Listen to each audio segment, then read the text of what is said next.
সম্মান করে team India. Press কনফারেন্সে এমনই মন্তব্য করলেন ইন্ডিয়ান মাস্টারমাইন্ড গৌতম গম্ভীর। বাংলাদেশ ভারত সিরিজকে সামনে রেখে সবথেকে বেশি যে ব্যাপারটা উচ্চারিত হয়েছে সেটা টাইগারদের হালকাভাবে নিচ্ছে না ম্যান ইন ব্লুরা। মূলত পাকিস্তান সিরিজে দারুণ পারফরমেন্সের পর থেকেই এই আলোচনা। দুই দলের শক্তিমত্তায় বিস্তর তফাৎ থাকলেও টাইগারদের সবশেষ কয়েক বছরের রেকর্ড আর বর্তমান ফর্ম ভাবাচ্ছে টিম ইন্ডিয়াকে। এ বিষয়ে ভারতীয় গণমাধ্যমগুলোতেও নানা ধরনের নিউজ হয়েছে। তবে দলের প্রধান কোচ কি ভাবছে?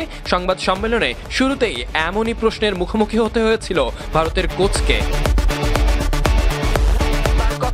আমরা কাউকে ভয় পাই না, কিন্তু সবাইকে সম্মান করি। আমি এটা খুব করে বিশ্বাস করি। বাংলাদেশের ক্ষেত্রে একই কথা প্রযোজ্য। আমরা বাংলাদেশকে সম্মান করি। আমি বাংলাদেশকে অভিনন্দন জানাই পাকিস্তানে ওদের পারফরমেন্সের জন্য।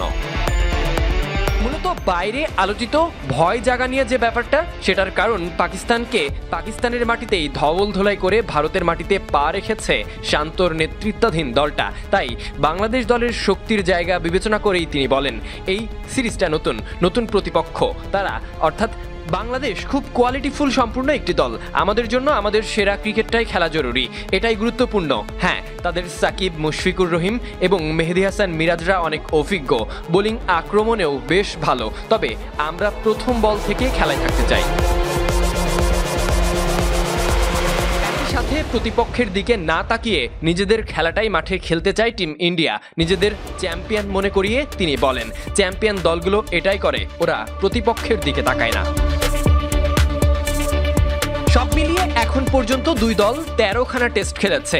এর মধ্যে 11 ম্যাচেই জিতেছে ভারত, বাকি 2 টেস্টে ড্র হয়েছে। তবে টাইগারদের ফর্ম আর জয়ের তীব্র আকাঙ্ক্ষা ভিন্ন পরিচয় দেয়। ওরা মাঠে জিততেই চায়, বড় দলগুলোর বিপক্ষে নিজেদের সেরাটা দিয়েই খেলতে চায়।